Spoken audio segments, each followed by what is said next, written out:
Hello students, welcome to Digital Lessons from the House of Navankur। आज हम पढ़ेंगे class 7th math subject का chapter 8। आज हम इसका पार्ट 3 पढ़ेंगे जिसका नाम है राशियों की तुलना। हमारा प्रश्न है, दिए गए प्रत्येक अनुपात के दोनों पदों को प्रतिशत में बदल दिए। तो हम देखते हैं ए क्या दिया है, 3:1। तो सबसे पहले हम कुल भाग देखते हैं, 3 + 1 मतलब कितने हैं, 4। इसीलिए भिन्न के रूप में अनुपात कितना हो जाएगा, 3/4 अनुपात 1/4। अब हम प्रतिशत के रूप में अनुपात लिखेंगे तो दोनों जगह क्या कर देंगे, 100 से गुणा कर देंगे। 3/4 गुणा 100 अनुपात 1/4 गुणा 100। तो 4 का भाग हम 100 में देंगे, कितना आएगा, 4 दूनी 8, 2 बचेंगे तो और क्या है 0, तो 20 हो जाएंगे, 4 पंजे 20। तो 4 का भाग अगर 100 में दिया तो कितना आया, 25। फिर ऊपर क्या बचा हमारा, 25 × 3, तो 25 दिया 75, तो इसका कितना आ गया परसेंट, 75%। अब हम करते हैं 1/4 गुणा 100। तो हम 4 का भाग 100 में देंगे तो क्या आएगा हमारा आंसर, 25%। तो यहाँ हमारा हो जाएगा प्रतिशत के रूप में अनुपात 75% अनुपात 25% होगा। अब दिया है बी 2:3:5। तो कुल भाग कितना हो जाएगा, 2 + 3 + 5 = 10। इसीलिए भिन्न के रूप में अनुपात टोटल कितना है, 10। तो दोनों के सभी के बटे में क्या आ जाएगा, 10। 2/10 अनुपात 3/10 अनुपात 5/10। अब हम निकालेंगे प्रतिशत के रूप में अनुपात, तो तीनों में क्या कर देंगे, 100 से गुणा कर देंगे। तो क्या बन जाएगा, 2/10 गुणा 100 अनुपात 3/10 गुणा 100 अनुपात 5/10 गुणा 100। तो यह 10 का भाग 100 में दे देंगे तो क्या आ जाएगा, 10। तो क्या बचेगा, 2 × 10। तो 2 का गुणा 10 में कर देंगे तो क्या आ जाएगा हमारा प्रतिशत, 20%। इसी प्रकार दूसरे में देखते हैं, तो अपना 10 का भाग देंगे 100 में तो यहाँ भी क्या आएगा, 10। तो ऊपर क्या बचेगा, 3 × 10, तो क्या बन जाएगा यह परसेंट, 30%। अब है तीसरा 5/10 गुणा 100। यहाँ भी हम 10 का भाग किस में देंगे, 100 में। तो कितना आएगा, 10। तो क्या बचेगा ऊपर, 5 × 10। तो 5 के गुणा 10 में करेंगे तो कितना निकल के आ जाएगा हमारा, 50%। तो हमारा उत्तर है प्रतिशत के रूप में अनुपात बराबर 20% अनुपात 30% अनुपात 50% होगा। अब है हमारा सी 1:4। तो ये भी हमारे ए जैसा हो जाएगा, ये आपको खुद ही करना है। अब है हमारा डी 1:2:5। तो ये हमारा बी जैसा है, तो ये भी आपको खुद ही करना है। अब हम देखते हैं प्रश्न 3। एक नगर की जनसंख्या 2500 से घटकर 24,500 रह गई, घटने का प्रतिशत ज्ञात कीजिए। हम उत्तर देखते हैं, दिया है नगर की जनसंख्या 25,000 से घटकर 24,500 रह गई। तो जनसंख्या में कमी कैसे निकालेंगे, हम बड़ी संख्या में से छोटी संख्या को माइनस कर देंगे। तो 25,000 माइनस 24,500 घटाने पे क्या आ जाएगा हमारा, 500। अब है जनसंख्या में प्रतिशत कमी, तो सूत्र क्या हो जाएगा, जनसंख्या में कमी बटे मूल जनसंख्या गुणित 100। तो जनसंख्या में कमी कितनी आई है, 500 की, बटे मूल जनसंख्या कितनी है, 25,000 गुणित 100। बटे में हमारी कितनी जीरो है, 3। तो बटे की 3 जीरो से हम ऊपर की 3 जीरो को काट देंगे, तो ऊपर क्या बचेगा, 50 बटे नीचे कितना आ जाएगा, 25। तो 25 का भाग 50 में देंगे तो कितना निकल के आ जाएगा हमारा, 2%। तो उत्तर हो जाएगा हमारा, अतः जनसंख्या 2% घट गई है। अब है हमारा प्रश्न 4। अरुण ने एक कार ₹3,50,000 में खरीदी। अगले वर्ष उसका मूल्य बढ़कर 3,70,000 हो गया। कार के मूल्य की प्रतिशत वृद्धि ज्ञात कीजिए। तो हम देखते हैं उत्तर। कार के मूल्य में वृद्धि कितने की हुई है? कितना हो गया था बढ़कर? 3,70,000, और पहले कितना था? 3,50,000। तो हम इसको घटा देंगे, तो घटाने पे हमारा कितना निकल कर आता है आंसर? 20,000 रुपये। तो कितने की वृद्धि हो गई? 20,000 रुपये की। इसीलिए वृद्धि प्रतिशत, तो सूत्र क्या लगेगा? मूल्य में वृद्धि बटे कार का क्रय मूल्य गुणित 100। तो मूल्य में वृद्धि कितने की हुई है? 20,000 की, बटे क्रय मूल्य कितना था? 3,50,000 गुणित 100। तो काटने पे यहाँ हमारा आंसर कितना आ जाएगा? 5 से ही 5/7%। तो यहाँ हमारा उत्तर हो जाता है, अतः कार के मूल्य की प्रतिशत वृद्धि 5 से ही 5/7% होगी। अब हमारा है प्रश्न 5। मैंने एक टीवी रुपये 10,000 में खरीदकर 20% लाभ पर बेच दिया। मुझे बेचने पर कितना धन प्राप्त हुआ? हम देखते हैं उत्तर। टीवी का क्रय मूल्य कितने रुपए है? 10,000 रुपये। प्रतिशत लाभ कितना है? 20%। लेकिन लाभ बराबर क्रय मूल्य का 20%। तो 20% है तो बटे में क्या आएगा? 100। 20/100 गुणा क्रय मूल्य कितना है? 10,000। तो यहाँ बटे की 2 जीरो से हम 10,000 की 2 जीरो को काट देंगे, तो ऊपर क्या बचेगा? 20 गुणित 100। तो कितना आ जाएगा? 2,000 रुपये। तो विक्रय मूल्य बराबर क्या होता है? क्रय मूल्य प्लस लाभ। तो क्रय मूल्य है हमारा 10,000 प्लस लाभ कितना निकल के आ गया? 2,000। तो 10,000 प्लस 2,000 कितने हो जाएंगे? 12,000 रुपये। तो विक्रय मूल्य कितना आ गया हमारा? 12,000 रुपये। तो हमें यही बताना था कि बेचने पर उसे कितना धन प्राप्त हुआ। तो अतः उसे टीवी बेचने पर रुपये 12,000 प्राप्त होंगे। अब है हमारा प्रश्न 6। जूही एक वॉशिंग मशीन रुपये 13,500 में बेचने पर 20% की हानि उठाती है। उसने वह मशीन कितने में खरीदी थी? तो हम देखते हैं उत्तर। दिया है वॉशिंग मशीन का विक्रय मूल्य कितना है? रुपये 13,500। हानि प्रतिशत कितना है? 20%। माना वॉशिंग मशीन का क्रय मूल्य कितना मान रहे हैं? रुपये X। इसीलिए हानि बराबर क्रय मूल्य का हानि प्रतिशत। तो क्रय मूल्य क्या है? X। तो X का हानि प्रतिशत कितना है अपना? 20%। तो क्या हो जाएगा? रुपये X का 20%। तो क्या बन जाएगा? 20/100 गुणा X। तो 20 से 100 को काट देंगे, तो 20 पंजे 100, क्या बचेगा? X/5। इसीलिए विक्रय मूल्य बराबर क्या सूत्र होता है विक्रय मूल्य का? क्रय मूल्य माइनस हानि। तो विक्रय मूल्य हमारा कितना है? 13,500 बराबर क्रय मूल्य कितना है हमारा? X माइनस हानि कितने निकल कर आ गई? X/5। तो एलसीएम लेंगे यहाँ, तो क्या आएगा एलसीएम में? 5। तो अपना यहाँ क्या बन जाएगा? 4x/5। और विक्रय मूल्य कितना है? 13,500। फिर हम क्या करेंगे? पक्षांतर कर देंगे 4/5 का। 5 भाग में है तो पक्षांतर होके गुणा में आ जाएगा, और 4 गुणा में है तो पक्षांतर होके भाग में आ जाएगा।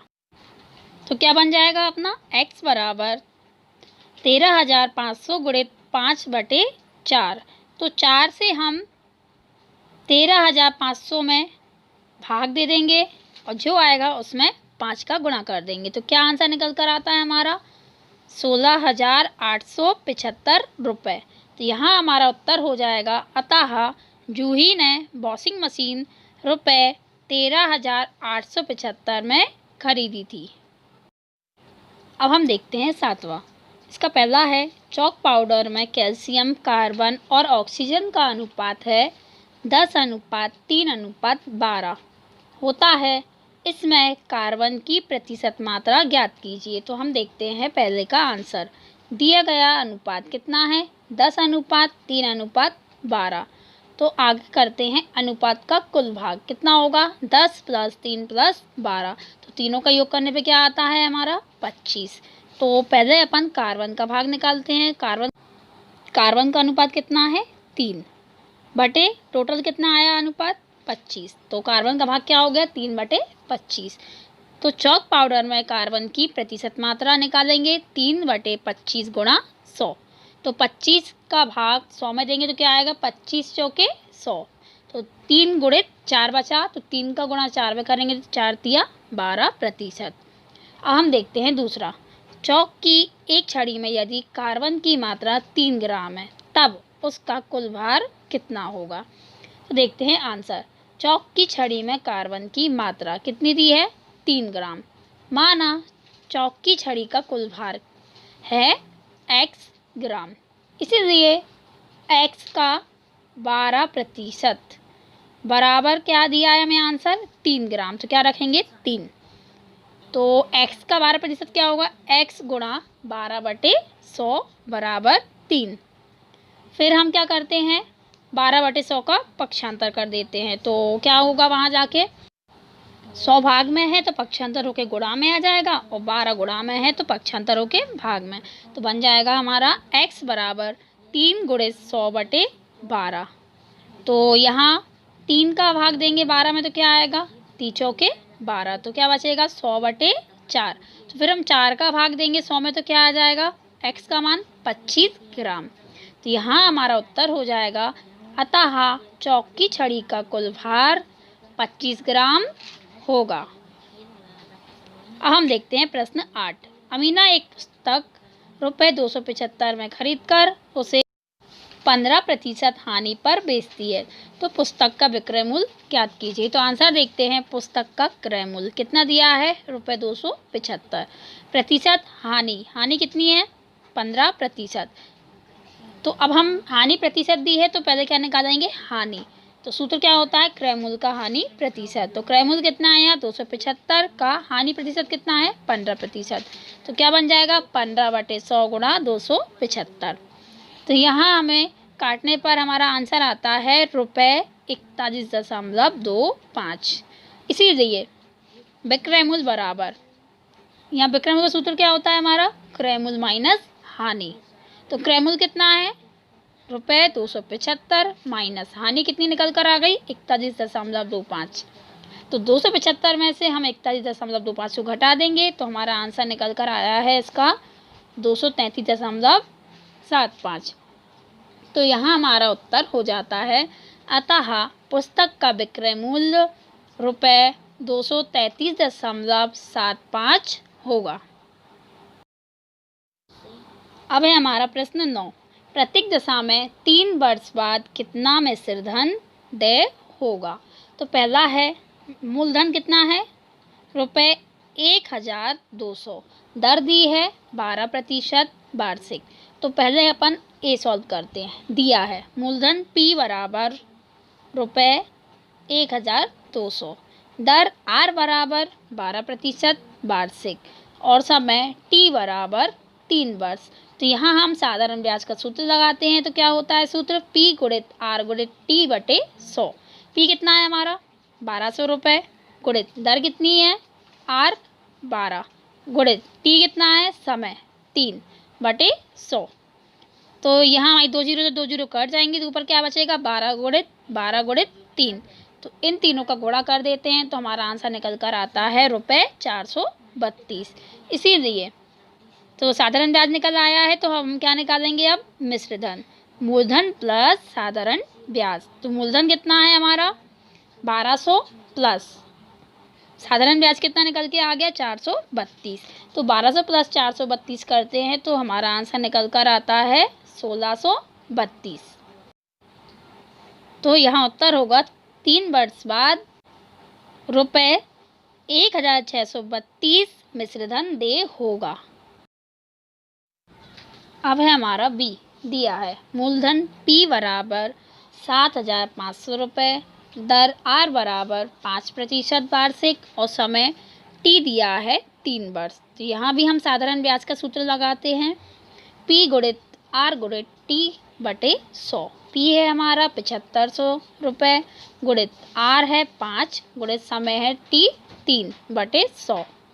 तो यहाँ भी हमारी 2 जीरो से 2 जीरो कट जाएंगी तो ऊपर बचेगा 75 गुणित 5 गुणित 3। तो इन तीनों को गुणा करते हैं तो यहाँ हमारा आता है रुपये 1125। तो साधारण ब्याज आ गया, तो इससे हमारा क्या निकल आएगा, मिश्र धन। तो मिश्र धन का सूत्र क्या होता है, मूलधन प्लस साधारण ब्याज। तो मूलधन कितना दिया था, 7,500 रुपये, प्लस साधारण ब्याज कितना है, 1,125। तो इन दोनों को प्लस कर देते हैं तो यहाँ हमारा मिश्र धन निकल कर आता है 8,625 रुपये। अब है हमारा प्रश्न 10। रुपये 56,000 पर 2 वर्ष पश्चात किस दर से रुपये 280 साधारण ब्याज दे होगा। हम देखते हैं उत्तर। दिया है मूलधन P कितना है, 56,000 रुपये। फिर दिया है हमें साधारण ब्याज मतलब SI कितने रुपए है, 280 रुपये। और दिया है समय T कितना, 2 वर्ष। तो हम लगाते हैं यहाँ साधारण ब्याज का सूत्र, जिससे हमारी क्या निकल के आ जाएगी, दर। P गुणित R गुणित T बटे 100। साधारण ब्याज कितना है, 280 बराबर P कितना है हमारा 56,000 गुणित R हमें दिया नहीं है तो हम R की जगह R ही रखेंगे, गुणित T कितना है 2 बटे 100। तो यहाँ हम R को निकालने के लिए 56,000 2 और 100 का पक्षांतर कर देंगे तो क्या बन जाएंगे ये, R बराबर 280 गुणित 100 बटे 56,000 गुणित 2। तो सबसे पहले हम बटे की 3 जीरो से ऊपर की 3 जीरो को काट देंगे तो ऊपर हमारा बचेगा 28 बटे 56 गुणित 2। तो हम 2 से 28 में भाग देंगे, कितना आएगा 16 बटे 56। तो 16 में हम 56 से भाग देंगे तो R हमारा आएगा 0.25%। तो हमारा उत्तर हो जाएगा अतः साधारण ब्याज की दर 0.25% होगी। अब हमारा प्रश्न है, मीना ने 9% वार्षिक दर से 1 वर्ष पश्चात रुपये 45 ब्याज के रूप में दिए, उसने कितना धन उधार लिया। उत्तर देखते हैं। दिया है साधारण ब्याज रुपये 45, दर R बराबर 9% वार्षिक और समय T बराबर 1 वर्ष। तो साधारण ब्याज का सूत्र लगाएंगे, P गुणित R गुणित T बटे 100। तो साधारण ब्याज कितना है हमारा 45 बराबर, मूलधन हमें दिया नहीं है, हम मूलधन निकाल रहे हैं तो P गुणित R की जगह क्या रखेंगे 9 गुणित T कितना है 1 वर्ष बटे 100। तो यहाँ हम P को निकालेंगे तो 9 1 और 100 का पक्षांतर कर देंगे तो क्या बन जाएगा, P बराबर 45 गुणित 100 बटे 9 गुणा 1। तो हम 9 से 45 से भाग देंगे, 9 पन्ना 45। तो ऊपर क्या बचेगा 5 गुणित 100। तो 5 का गुणा 100 में करेंगे तो क्या बचेगा 500 रुपये। तो हमारा मूलधन निकल कर आ गया 500 रुपये। तो हमारा उत्तर हो जाएगा अतः मीना ने 500 रुपये उधार लिए थे। Thank you students.